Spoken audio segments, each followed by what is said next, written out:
So, welcome to lecture series on programming in C and data structures. In today's discussion, let us see the structure of C program.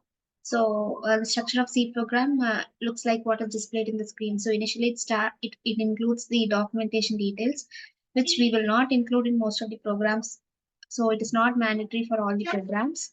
So usually we will start with the pre-processed directives and followed by the pre-processed directives, we will have the global declaration of both variables as well as functions.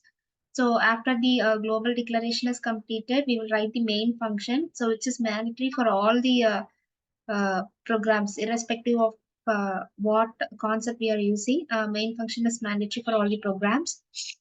So inside main function, we will have the local declaration of variables and program statements.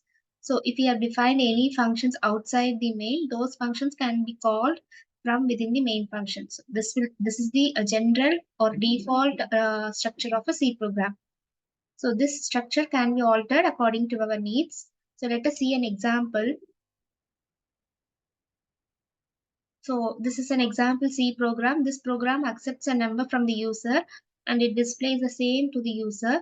So as we have seen in the structure of C program, so it starts with the preprocessor directive. So here hash include stdio.h is the preprocessor directive we have included. Hash include is a keyword and stands for standard input and output. So the input statement that we are going to use inside the program is scanf statement, and output statement that we are going to use is printf statement. Followed by the preprocessor directive, we have our main function. So here we did not include any of the global declaration. Since it is not required for this particular program, we have not used any global declaration of variables or functions. So straight away we have moved on to a main function. So the general syntax of the function will be like it starts with the return type followed by the function name, and inside parenthesis we will pass the arguments or the parameters to that function. So here the return type of this function main is void and the function name is main. Inside parenthesis we have specified void because we have not passed any arguments. This function does not take any parameters, so we have simply specified as void. So the first void is the return type, as I have told before. So return type indicates the type of value that a particular function will return. So if it is specified like void, it means the function will not return any values. On the other hand, if you have written like int main, it means the function will return integer values. Or if it is written like float mains, it means the function will return float values.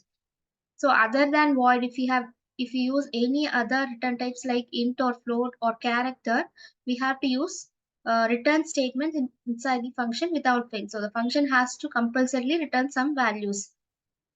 So we have defined the main function. So the function starts with open curly braces and it ends with closed curly braces. So inside the curly braces, we will include all the statements, like we will include local declarations, we will include input statements and output statements. So since I'm going to receive only one number from the user, declaring one variable alone is sufficient. So the local declaration is done inside the main function. Declaration of a variable has a syntax like it starts with data type followed by the variable name and it is terminated with semicolon. So in C program, it is to note that all the statements will be terminated with semicolon. So we have several data types. Apart from it, we also have float, character, character array, unsigned int, signed int, double. So there are several data types that can be used in C. But here I have used integer data type since I'm going to store integer values in the particular variable called number. So here the local declaration of variable is completed. Now using printf, I'm letting the user know that he has to enter a number. So printf statement is not only used for displaying the output to the user, it is also used for displaying a message. If you want to leave a message for the user, you can give the message inside double quotes inside the printf statement. So this printf statement has dual purpose. One is for displaying or showing the message to the user, and the other one is for displaying the output. So with the help of this statement, I am showing a message like please enter a number. So during the runtime, when the user sees this message, please enter a number, obviously he will input a number. For example, let us assume he is entering the value 5. So this 5 has to be stored inside a variable. Has to be stored inside by the means it has to be stored in the memory of a variable. So here the variable that I have declared is number. So 5 has to be assigned to the variable number. So to receive the input from the user, I am using the statement scanf. The scanf has the syntax like inside parenthesis, inside double quotes, you have to specify the format specifier. So if you look at this kind of statement, I have specified inside double quotes %d. So this %d is called as the format specifier. So format specifier specifies the type of input that the scanf statement is receiving. For example, here this number variable is declared as integer, right? So the format specifier corresponding to the integer variable is %d. If I have declared this number as float, then the format specifier that I have to use inside double quotes would be %f. So for integer, I have to use either %d or %i. Both are fine. If it is a float variable, I have to use %f. If it is character, I have to use %c. So for each data types, we have its corresponding format specifiers. So followed by the format specifier, we have written like and number, an and symbol or an ampersand symbol is used followed by the variable. This ampersand symbol is called as the address of operator.